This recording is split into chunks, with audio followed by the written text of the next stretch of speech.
Chapter 15. Pop, crackle, pop. Zach broke a twig and tossed the piece into the fire.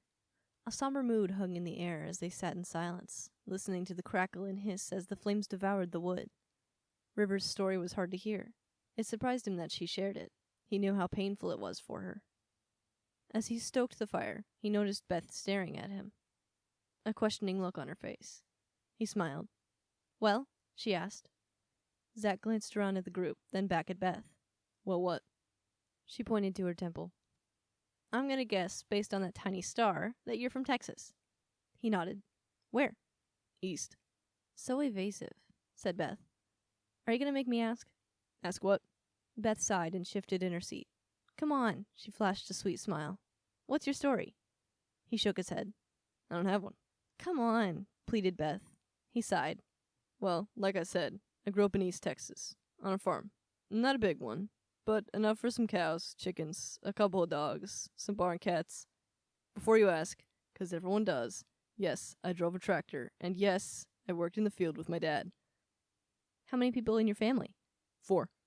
My mom, dad, little brother Cole, and me. My meemaw lived with us too, so I guess that makes 5. He pulled out a photo of him with his little brother standing together on their front porch. He remembered that day. It was his 13th birthday. Cole was 4 years old. Those were the best times. Before the accident. He smiled as he looked down at the little guy with his mass of red curly hair and big, toothless smile. "I hope wherever you are, you're still smiling like that," he thought. He handed the photo to Beth. "We weren't rich. Money was always tight. I don't remember ever feeling like we were missing out, though. My folks did the best they could with what they had. My dad was great. He had these huge, calloused hands." Zach looked down at his own hands. "He busted his ass every day and helped people who needed it whenever he could. He used to tell me that it was the responsibility of those of us who were strong to help those who were not." A pang of sorrow struck as Zach thought about his father, his infectious laughter, and ready smile. Mason Wade was a giant man with a heart to match. He remembered a time when he believed everything his dad told him about good people, bad people, and responsibilities. It was all so pie in the sky. Life on his own had taught Zach that the real world didn't work that way. "What about your mom?" He sighed and let his thoughts wander to his mother. "Her name was Melody. We got our hair from her." He smiled. "Most of the time, she wore it up in a ponytail. When she took it down, though, it was beautiful. She held her own on the farm. She was not afraid of getting dirty." "She sounds amazing." Zach nodded. An image of his mom rushed forward in his mind. The afternoon sun cast a warm glow on her red hair as it blew in the warm breeze. She smiled at him as he climbed off the school bus. This was their ritual. Every day after school, his mom would meet him at the edge of the driveway. As they picked their way back up to the house, Zach would tell his mom all about his day. She would listen with great interest, always ready to laugh at the funny bits. Oh, what he wouldn't give for one more stroll down that driveway together. Beth handed the photo back. "So tell me more." He stared at the picture one more time, then tucked it away inside his wallet. "My meemaw was exactly what you would imagine. Super cool old Texas lady with a real hard edge. She smoked, drank, and cussed a lot." He laughed. "She was an expert shot, too.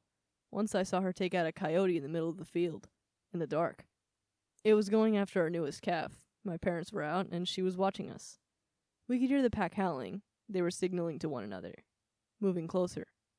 Meemaw wasn't about to let one of her babies get hurt. She grabbed the rifle and went out back, cussing and yelling. Took that coyote out with a single shot. The rest of the pack ran off." "Wow," said Beth. "She sounds amazing." Zach nodded. A joint made its way to him. "Why does it smell like lilac?" He took a hit, then passed it on. Beth took a hit, and coughed. She was not a seasoned smoker. When she could breathe again, she asked, "So did you get to feed the cows and stuff?" "I went with my school once to a farm where we got to bottle feed the baby cows. They were so cute." "I got to be there when they were born. There wasn't much bottle feeding to do. Their mamas took care of that." "Do you ever go back to visit?" Zach stared at Beth. "Where to begin?" He shook his head. "There's nothing to go back and visit." Someone handed the flask to him. He took a swig, then continued. "Just before my 14th birthday, my parents got into an accident with another driver on the interstate. It was dark and foggy. The other driver didn't know where he was going. A deer jumped out into the road. He swerved to miss it. The 2 cars collided. No one walked away from that crash. Not even the deer." Peering into the fire, he remembered that night. watching from his bedroom window as the sheriff's car crept down the driveway, blue lights flashing.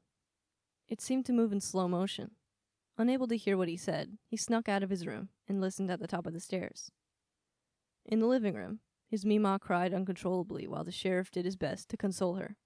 Zach wasn't sure what was going on, but he knew deep inside that his life would never be the same. I remember the shock. He glanced at Beth. It's kind of surreal. When you're a kid, you don't think that your parents will ever die. That only happens to other people, to old people. He paused and wiped his face. After that, Meemaw did her best to take care of us. I did my best to fill my dad's shoes, but I just couldn't keep up. The fields went fallow. We did what we could. It just wasn't enough. No fields meant no hay, so we had to sell off the cows. Next, the equipment. Like I said, money was always tight. With my dad gone, it just got tighter and tighter. I did what I could as far as helping out and earning cash. Meemaw got a job in town. Is your Meemaw still alive? Zach shook his head. I was almost 16, in high school. One day, toward the end of the school year, our principal came into my class and called me out. I figured it was because of the fight I had gotten into the day before. It wasn't. She walked me down to the counselor's office and closed the door. The sheriff was there. He took another hit from the lilac-scented joint, handed it to Beth, and waited for her to stop coughing. My Meemaw collapsed at work and died, right there on the floor of the grocery store in the middle of stocking some shelves. Just like that. He snapped his fingers. Things went to shit. Cole stopped talking. I mean, not a single word came out of his mouth. They sent us to live in a group home. It sucked, but at least we were together. Cole was terrified. He wouldn't even sleep alone. Every night, he'd crawl into my bed, take up all the covers, and snore like hell. I didn't mind. He needed me. Needed to know someone was still around.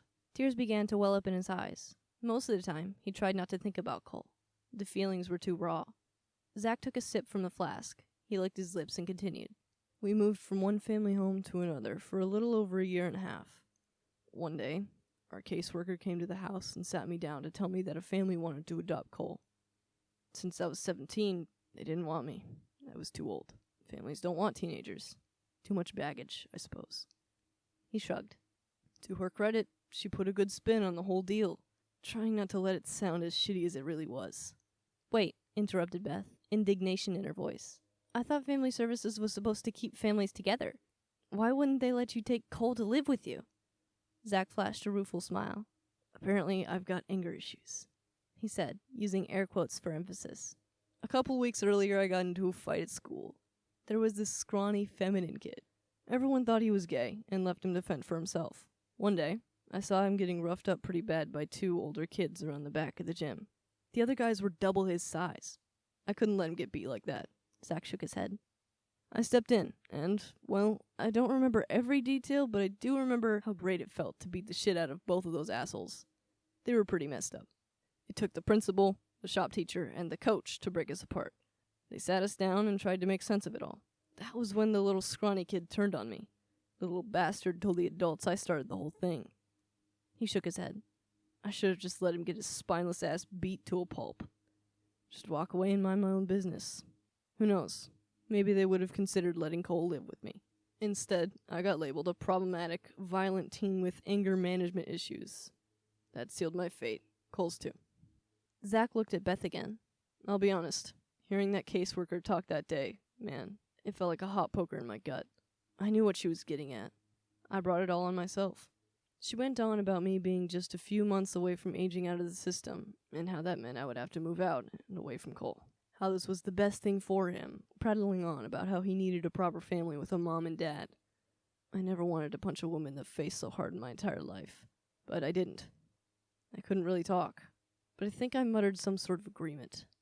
This made her feel better, and she went on about more crap. I can't recall anything else she said. Must have blocked it all out. The next day, they picked up Cole to take him to his new family. Nobody said a thing about it being permanent. They didn't want him to get upset over the fact that I wasn't going with him.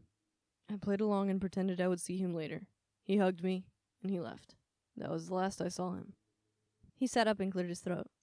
I left that night, packed my things, and walked out the door. Pointing at Finn, he said, I ran into this crazy bastard not long after. He chuckled. The rest is history. Ever wonder where Cole is now? From time to time, he replied. I hope the family that adopted him was every bit as amazing as the caseworker said they were. That he's living in a big house, celebrating birthdays and all the holidays. Zach stared down at his feet. I hope that when he thinks of me, he doesn't think I abandoned him. He ran his fingers through his hair and sighed. Maybe someday I'll look him up. I don't know. He shrugged and stared into the fire. They sat in silence. Pop, crackle, pop. In the darkness, frogs croaked and crickets chirped. Wow, interrupted Cash. You guys are just downers tonight. We need to lighten things up around here. Zach agreed. He was done feeling sad. He was done thinking about this. Well, speak up, Cash. Tell her your story. Beth jumped at the bait. Yeah, Cash, what's your story? He shook his head. Not much to tell. Well, how did you meet everyone? Asked Beth. This brought a round of laughter from the group. Wait, what's so funny? She demanded. The laughter grew louder. Okay, she said, glancing around. Now you have to tell me. All right, said Cash. I'll fill you in. But first, I gotta go take care of some business. He walked over to the edge of the trees and disappeared into the darkness.